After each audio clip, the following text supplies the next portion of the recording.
কোনো ব্যক্তি সুস্থ এবং রক্তদানে উপযোগী হওয়ার পরও রক্তদান করে না, তাদের উদ্দেশ্যে ইসলামের আলোকে কিছু বলুন। ভাইরা আমার, ব্লাড ডোনেশন অত্যন্ত গুরুত্বপূর্ণ একটা ইবাদত। আমরা অনেকে জানি না। সওয়াবের উদ্দেশ্যে করলে আপনি আল্লাহর কাছ থেকে সওয়াবের আশা করলে আপনি সওয়াব পাবেন।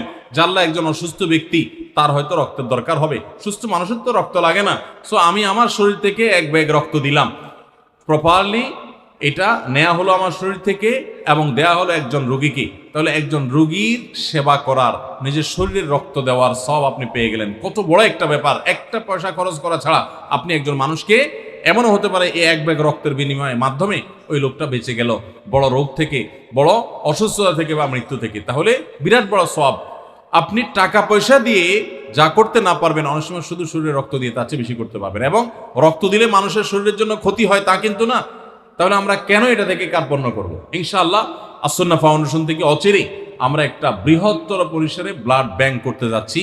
সারা বাংলাদেশে থ্যালাসেমিয়ার রোগী সহ যত রক্তের প্রয়োজন আছে মানুষের, আমরা তো আশা করছি যে ইনশাআল্লাহ রক্তের সকল ক্রাইসিস আমরা এই ব্লাড ব্যাংকের মাধ্যমে দূর করবো। এছাড়া যেই ব্লাড ব্যাংকের মাধ্যমে আপনার সুযোগ হয়, সুবিধা হয়, অবশ্যই আপনি নিয়মিত রক্তদান করবেন। এটা অনেক বড় সওয়াবের কাজ। অনেকে কার্পণ্য করি আমরা, এটা কার্পণ্য করা বোকামি ছাড়া কিছু না।